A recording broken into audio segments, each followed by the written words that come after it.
We'll move on to more serious discussion now with our first speaker for the day, His Excellency Mr. Yogesh Punja. As a background, I'm a businessman more than I'm a diplomat. I retired from my family company. I had 1,000 employees, and we have a 90-year-old company. So today I have my son in the business, and my brothers and my other family members. So I retired about 5 years ago. And my background is on strategic foresight. That means looking at 10, 20 years ahead. And this subject is around strategic foresight. So I thought it'd be fitting. Today's event is a curtain raiser for upcoming 2019 Digital Transformation Summit, which has been organized by the Time Policy team. It is always a challenge for a bureaucrat like me be presenting in a technical forum like this. But I'm lucky that you are lucky that you have got some technical experts who will be presenting to you. Mr. Huck focus and vision of policy is where I believe there's room for us to be more have a different dimension in this dialogue. Today I did a big walkabout, and we were talking about how the policymakers on the top are not able to percolate their ideas down to the systems in the bottom. The systems in the bottom are the technical people who actually start performing and putting the technical issues together. Let me attempt to give you a snapshot of the current world geopolitics and geoeconomic perspectives, or overview first. This should set the agenda for the seminar by challenging your policymakers. This is talking about the policymakers of India. I think it will be important for them to understand this. And finally, let me give you a snapshot of perspective of a small, vulnerable island nation like the Pacific Islands. Now, let me just give you a snapshot. I attended a seminar the other day where blockchain was discussed. And, but more importantly, the world perspective. Because if you policymakers want to make sound policies for the future, you have to understand where the world is going at the moment. So let me just give you some snapshots. Globalization is in stress at the moment.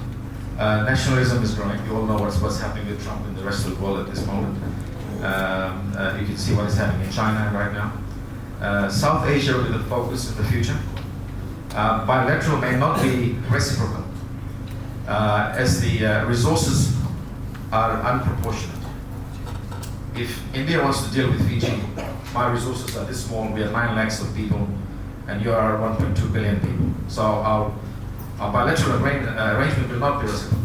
It will be depending on the prospects we have. SARC is in trouble at this moment.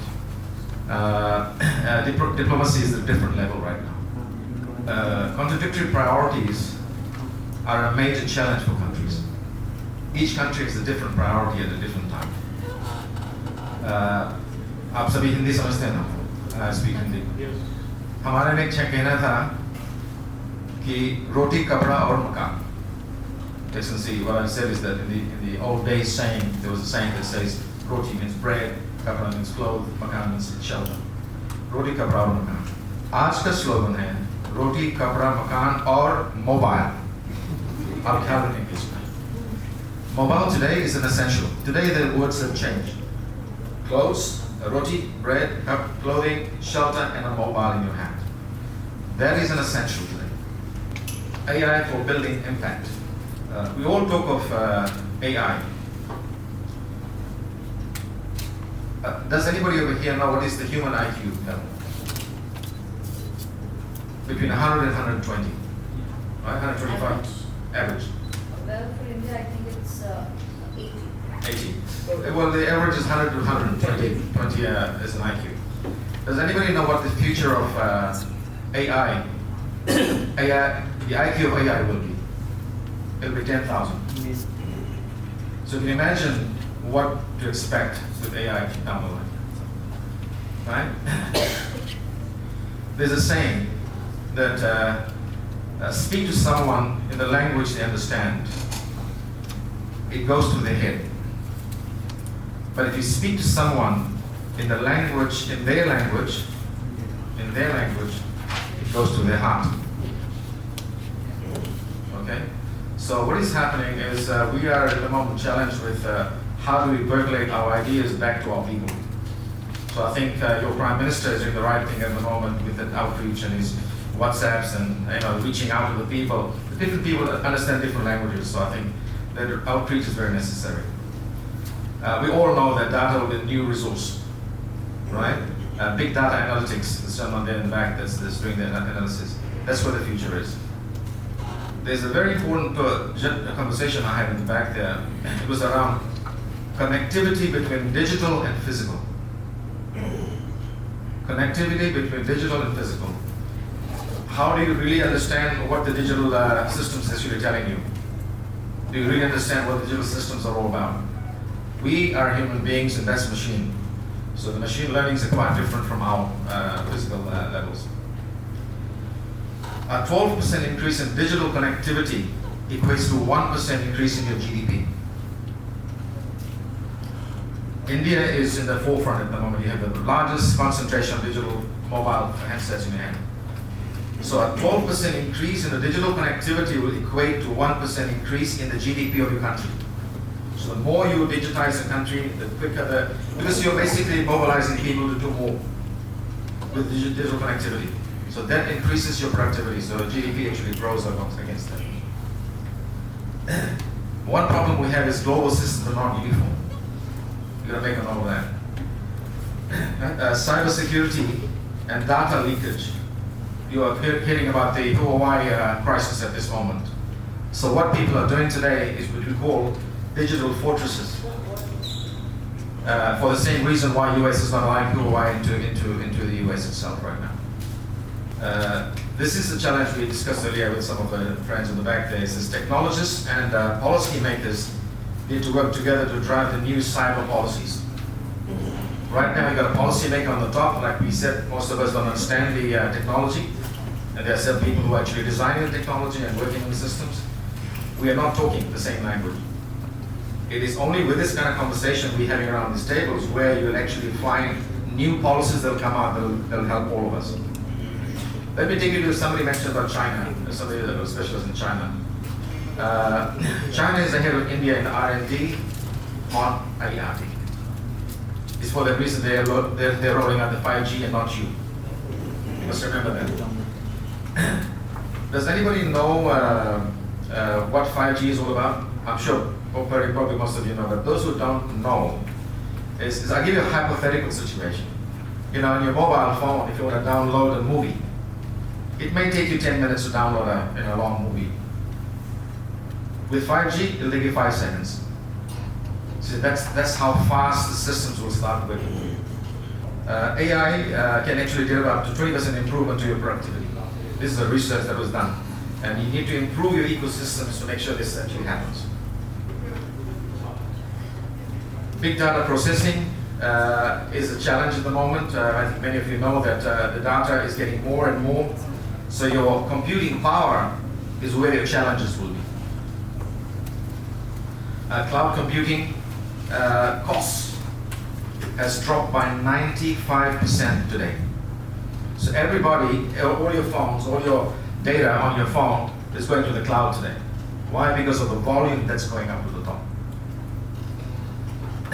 China uses AI for medical sector. It's a very large thing. Basically, what it does, it has a better accuracy of the diagnosis, and it is faster. And that's where AI is actually being implemented. You're in the medical sector, so we mentioned talk very quickly about it.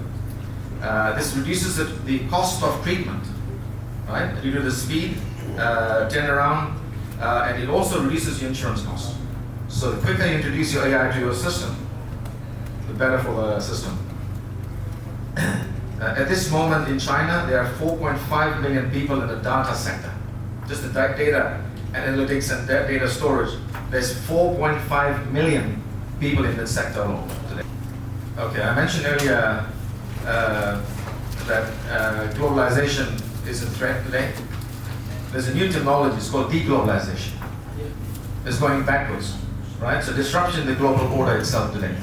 WTO's gentleman in the back is sitting there, he understands where things are going today because You've been challenged by US who wants to protect its internal interests and nationalism issues. They have increased tariffs on your steel that's going into the country. It is bringing non-tariff barriers just to control workers, movement of people across the border. It doesn't work. The WTO, the World Trade Organization, has a rule. We've all decided to play soccer, and let's all play soccer. And tomorrow, halfway down the line, you pick the ball up and start running and playing rugby. In the process, you cannot do that. So the deglobalization is a challenge for all of us in the future. There's one suggestion for your policymakers over here. This is to open up the manufacturing, to allow technology transfer. This is what China has been doing, right? Today, a digital service is a public need. Today, data is an essential item for every individual to survive, not only to live and to survive. So it's going to be an essential thing of the government. For example, they say the OECD countries like India, the digital infusion is very fast. The smaller countries. For example, India, you went from the cash economy to e-wallets. How many of you over here carrying credit cards? The credit card portion missed altogether. You jumped, you leapfrogged onto digital persons directly, right? There is a major move at the moment. At the moment I know that you've got 100 smart cities being proposed by the government over here. Okay, 100 smart cities, 80 are brownfield, and about 20%, 80-20, same thing, are greenfields. Greenfields is where the technology will be. This Delhi being a brownfield, old city, how do you bring in the new, modern technology in the system? Your wastewater treatment. Because the other day somebody was talking about blockchain, and we were talking about what is actually happening. Your water pumps underground that are pumping water in your system. There's a wireless device available that you put on top of this motor of this pump that's pumping this water for you. And what that does is it monitors it's just like your BP meter. You put it on the hand on the outside, you're not poking yourself inside, but it's actually monitoring your heartbeat, your blood pressure, all of that. The vitals are actually sent to a computer that analyzes what is happening to that motor, how efficiently the motor is running. Because motors are, who's engineers over here, I think I met somebody that says that it's not on how many days you run, but how many hours you run is what matters. So it gives you the efficiency levels. If it's overheating, underheating, underperforming. And that's how you get efficiencies in the system, right? Because the peak loads, low loads. So this little portable device that's just sitting on top of this pump is sending this information to the system and then pumping it to the controller that says, stop the pump today because there's not enough demand for it. Yeah, just to add to your point that you are making, we are working with one of the utility companies. Allow the. I don't mind the comments. But that okay. Yeah, we'll have it later on, please. Because I have to keep looking at my watch also, please. Okay. I was giving an overview. One thing, let me give you an example is China 100 billion in manufacturing sector, whereas India has 15 million people in the manufacturing sector. That's your challenge. Okay.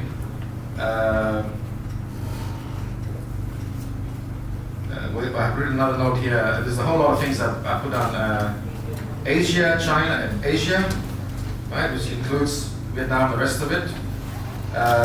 India and China growth will be an average of 5%